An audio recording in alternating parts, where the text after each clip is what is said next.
खबरों की वही तस्वीर,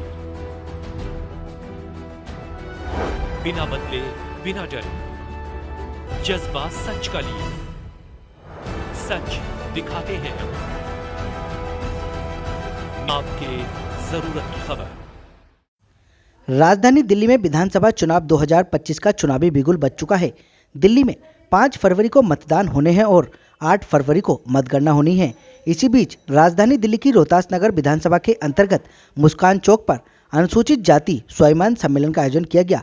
मुख्य वक्ता के रूप में बुलंदशहर बीजेपी सांसद भोला सिंह के साथ जिला नवीन सादरा अध्यक्ष मनोज त्यागी, रोहतास नगर विधायक एवं बीजेपी उम्मीदवार जितेंद्र महाजन, एससी मोर्चा महामंत्री परवीन कुमार, पिंटू बामनिया, निगम पार्षद रीना महेश्वरी, पूर्व जिला अध्यक्ष कैलाश जैन, मीनाक्षी शिवम के साथ अनुसूचित जाति जिला मोर्चा अध्यक्ष वीरसन अटवाल की अध्यक्षता में बाबा साहब के चित्र पर पुष्पांजलि अर्पित करके दीप प्रज्वलित करके कार्यक्रम का शुभारंभ किया गया। कार्यक्रम में पहुंचे मुख्य अतिथियों का पगड़ी पहनाकर, शॉल उड़ाकर, पुष्पगुच्छ भेंटकर सम्मान भी किया गया।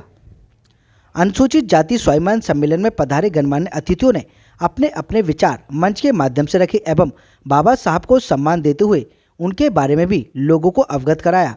वहीं मुख्य वक्ता बुलंदशहर सांसद भोला सिंह ने बाबा साहब के द्वारा बनाए गए संविधान के बारे में चर्चा की और बताया कि किस प्रकार से देश के यशस्वी प्रधानमंत्री नरेंद्र मोदी बाबा साहब को सम्मान देते आए हैं। मोदी सरकार एक ऐसी सरकार है जिन्होंने बाबा साहब के पंचतीर्थों को बनवाया है।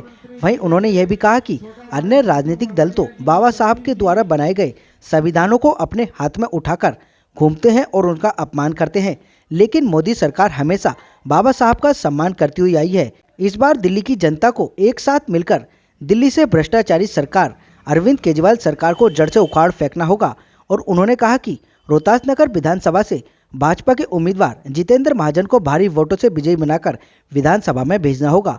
और क्या कुछ कहना था आप खुद सुन लीजिए हमारे संवाददाता संदीप कुमार की इस रिपोर्ट में। देखिए, लोकतंत्र का महापर्व दिल्ली विधानसभा का चुनाव की आज घोषणा होने वाली है चुनाव आयोग के द्वारा, और ये अनुसूचित जाति स्वाभिमान सम्मेलन इस विधानसभा के कार्यकर्ताओं ने आयोजित किया और बहुत ही ऐतिहासिक सम्मेलन हुआ। इस सम्मेलन में यहाँ की जनता ने, जो अनुसूचित वर्ग के लोग हैं, ये संकल्प लिया है कि जिस पार्टी का नेता भ्रष्टाचार के खिलाफ अन्ना आंदोलन से निकल के आया और वो खुद भ्रष्टाचार में लिप्त होकर जेल में चले गए, 10 साल इस दिल्ली की दुर्गति करने का काम जिस पार्टी ने किया है, 10 साल इस दिल्ली की जनता को माननीय प्रधानमंत्री जी की कल्याणकारी योजना, चाहे आवास हो, चाहे आयुष्मान भारत कार्ड हो, चाहे इनको पीने का स्वच्छ पानी हो, चाहे इनके लिए बिजली हो, उससे वंचित रखा है। ये जनता उस पार्टी को, सरकार को यहाँ से उखाड़ के फेंकेगी और पूरे देश के साथ साथ दिल्ली को विकसित बनाने में भाजपा की डबल इंजन की। देखिए, भारतीय जनता पार्टी माननीय मोदी जी के नेतृत्व में पिछले 10 साल में देश के हर गरीब को, जिसको आवास की आवश्यकता आवास, जिसको गैस की आवश्यकता गैस, जिसको शौचालय की आवश्यकता शौचालय, जिसको आयुष्मान भारत कार्ड इलाज की आवश्यकता उसको वो देश की जनता को देने का काम किया है। इसके साथ साथ देश के इंफ्रास्ट्रक्चर को मजबूत करने का काम किया है। भाजपा जो कहती है वो करती है, लेकिन दिल्ली में पिछले 10 साल में कोई सड़क, कोई हॉस्पिटल, कोई मेडिकल कॉलेज, कोई यूनिवर्सिटी दिल्ली की जनता के लिए यहाँ की सरकार ने नहीं दिया है। सिर्फ यहाँ की सरकार ने दिया दिल्ली की महिलाओं को शराब घोटाले में लिप्त होकर शराब देने का काम इन्होंने किया। दिल्ली की महिलाओं को अपमानित करने के लिए गंदा पानी देने का काम कर रहे हैं, उनको झूठे सच्चे लालच दे रहे हैं, उनको गुमराह करने का काम कर रहे हैं। लेकिन अब जनता समझ चुकी है कि जिस पार्टी का नेता भ्रष्टाचार के नाम पर सत्ता में आया, वो खुद उसमें जेल में चला गया। अब इनको निकाल के बाहर फेंकेंगे, जिनका जो रास्ता वही दिखाएंगे। केजरीवाल जी सिर्फ घोषणाएं करते हैं, लेकिन फंड कहाँ से लेकर आएंगे जी? घोषणा तो पंजाब में भी करके आए थे। फिर वो केंद्र में आरोप लगाते हैं कि केंद्र हमको पैसे नहीं देता है।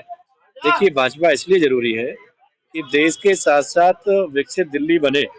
जो प्रधानमंत्री जी का विकसित भारत का संकल्प है, पूरे देश में हर जिले में सरकारी मेडिकल कॉलेज देने का काम हमारी सरकार ने किया। पूरे देशवासियों को योजनाओं के माध्यम से उनको विकसित करने का काम किया।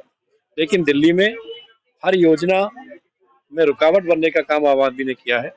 आप पास पड़ोस में उत्तर प्रदेश देख लें, हरियाणा देख लें, राजस्थान देख लें, मध्य प्रदेश देख लें, छत्तीसगढ़ देख लें, जहाँ भी भाजपा की डबल इंजन की सरकार है, वहाँ पर विकास की गति 2 का 4 गुना तेजी से है।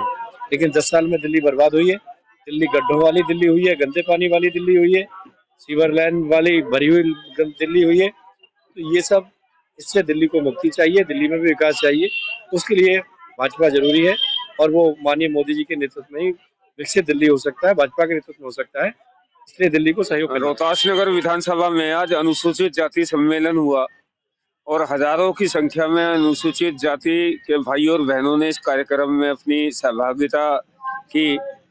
जिस प्रकार से अनुसूचित जाति का नरेंद्र मोदी जी की नीतियों में विश्वास बढ़ा है, जिस प्रकार से आदरणीय प्रधानमंत्री जी ने अनुसूचित जातियों के लिए काम किया है और जिस प्रकार से बाबा साहब जी को जो सम्मान भारतीय जनता पार्टी के सरकार ने दिया है, उसके कारण से आज अनुसूचित जाति के इस रोहतास नगर विधानसभा में हजारों की संख्या में स्थानीय एससी समाज के लोगों ने भाग लिया। निश्चित रूप से दिल्ली की जनता अरविंद केजरीवाल के छलावे से परेशान आ गई है। उनके झूठ बोलने की, जो बार बार दिल्ली से वादे करने के जो झूठे वादे अरविंद केजरीवाल कर रहे हैं, दिल्ली की जनता उनको पहचान चुकी है। और आज बड़ी संख्या में स्थानीय लोगों ने भारतीय जनता पार्टी की सदस्यता ली है।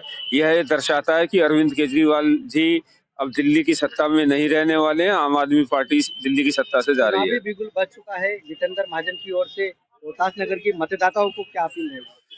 मैं पूरे 5 वर्ष दिल्ली की जनता, रोहतास नगर की जनता से अपील करना चाहूंगा। मैं पूरे 5 वर्ष मैंने उनके साथ काम किया है और जितने भी रुके हुए काम है जितेंद्र महाजन उनको अगले 5 वर्ष में करने वाला है। दिल्ली के अंदर भारतीय जनता पार्टी की सरकार बनने वाली है। जब दिल्ली और रोहतास नगर विधानसभा में डबल इंजन की सरकार है, तो मैं विश्वास दिलाता हूं कि रोहतास नगर की जनता का कोई काम रुकेगा। शांति दलित समाज के बारे में भारतीय जनता पार्टी के बारे में फैलाई जाती है इन आपदा वालों के कारण।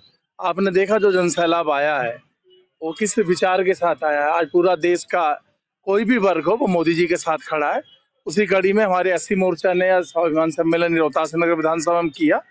निश्चय ही आने वाले चुनाव में भारतीय जनता पार्टी दिल्ली में पूर्ण बहुमत की सरकार बनाती है। हमारे इस जिले में 3 विधानसभा हमारी एससी विधानसभा हैं, जो 2 विधानसभा तो हमारी रिजर्व में, गोकुलपुर विधानसभा और सीवापुरी विधानसभा, और अपनी रोहतास नगर विधानसभा में हमारा एससी वर्ग के लोग बहुत अधिक संख्या में। तो उसी हमने जिले में 3 अलग अलग विधानसभाओं में प्रोग्राम किए एससी समाज को जोड़ने का, जो बरगलाया हुआ है कांग्रेस द्वारा और आम आदमी पार्टी द्वारा, जो ये कहते हैं कि ये बाबा साहब के बनाए हुए संविधान को खत्म कर देंगे। उन बातों को ध्यान में रख करके हम लोगों ने ऐसी समाज को दिखाने का काम किया है कि मोदी सरकार हमेशा से दलित समाज के साथ है और हमेशा से दलित समाज के हितों के लिए काम करती है। क्या लग रहा है कि ऐसे सम्मेलन से साक्षात हो पाया जो हम करना चाहते हैं? ये आप आज यहाँ आप लोग आए हैं, आप लोगों ने यहाँ संख्या को देखा है। सभी दलित समाज के लोग भारतीय जनता पार्टी के साथ और मोदी जी के साथ एकजुट होकर के अब की बार दिल्ली में एक तरफा अब की बार चुनाव होगा, जो भारतीय जनता पार्टी की सरकार बनेगी।